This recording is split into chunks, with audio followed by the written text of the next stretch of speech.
Magandang hapon po mga kapartner. So yan, susubukan natin mag motovlog. Susubukan natin yung bagong external mic na nabili ko sa Rising Boy. Tsaka susubukan din nating mag motovlog gamit si SG8 Pro. Tara, try natin sa labas. Let's go!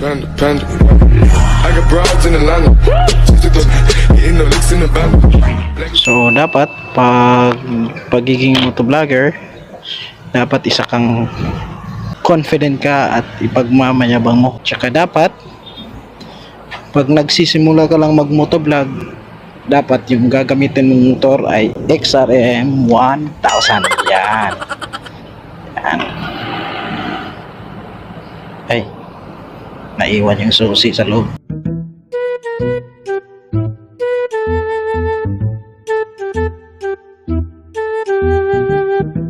So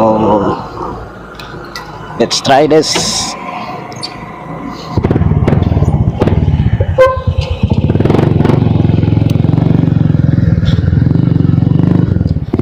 So right. So this is Damski TV nga pala sa mga nanonood ng video ito with the first motovlog video. So yan, sabi nga nila walang mawawala kung susubukan. Maraming salamat pala sa helmet na RXR. Kung wala tong mga klaseng ganitong helmet na medyo hindi mahalin pero may forma, so hindi tayo makakabili gamit ang pagmomotovlog. So maraming salamat RXR helmet. Yan. Tsaka sa SG8 Pro, kailang ulit na akong mag-try nito. Dati bumili din ako na SG8 Pro na external mic. Try ako pero medyo sad life yung kinalabasan kasi iba kasi yung external mic na SG8 Pro, a-adapt agad sa mic. So tingin ko pang indoor lang ata yun, pero meron sa YouTube may gumagamit doon. Siguro eksperimentuhan nila. Ang iba gumagana pero sa live nag-eksperimento rin ako, gumana, pero yun nga medyo mas lamang yung wind noise. Kasi ito naman yung purpose natin sa pagmo-motovlog, na ma-record natin yung ating sinasabi.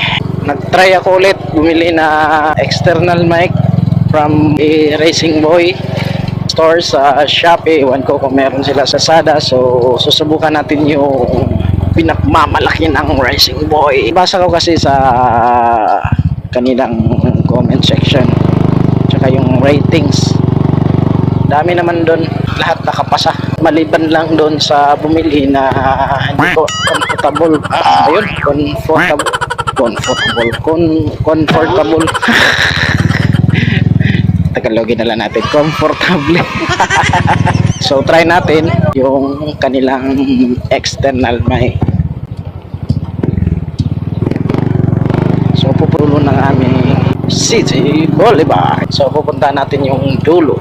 So susubukan natin, naka-open yung visor natin, naka-open para papasok talaga yung hangin. Tsaka yung takbo natin is nako, hindi gumagana yung speedometer ko. Parang nasa 30 o 40 ata to. Daming naliligo ngayon. Yan. Yan. Yun.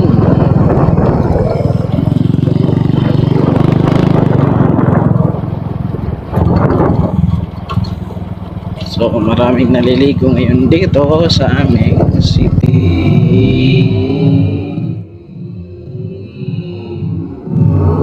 Boulevard. Yan kasi ang ganda kasi, tsaka malinis.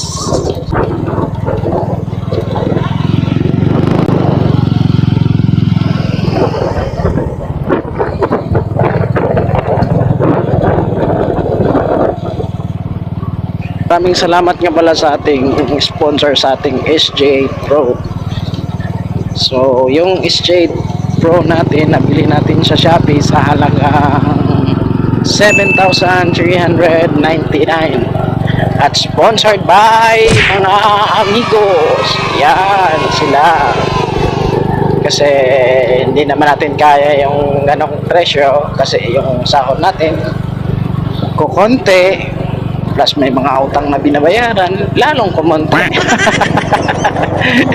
Unang dahil sa kanila itong mga tao na to, ito yung strength, power, kasi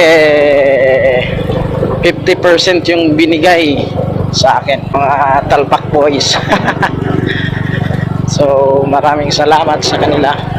So medyo mahangin ngayon, talagang masusubukan yung racing buhay natin na external mic. So super bait pa ng sealer, bigyan pa tayo ng 2 sticker. So ito na yung dulo.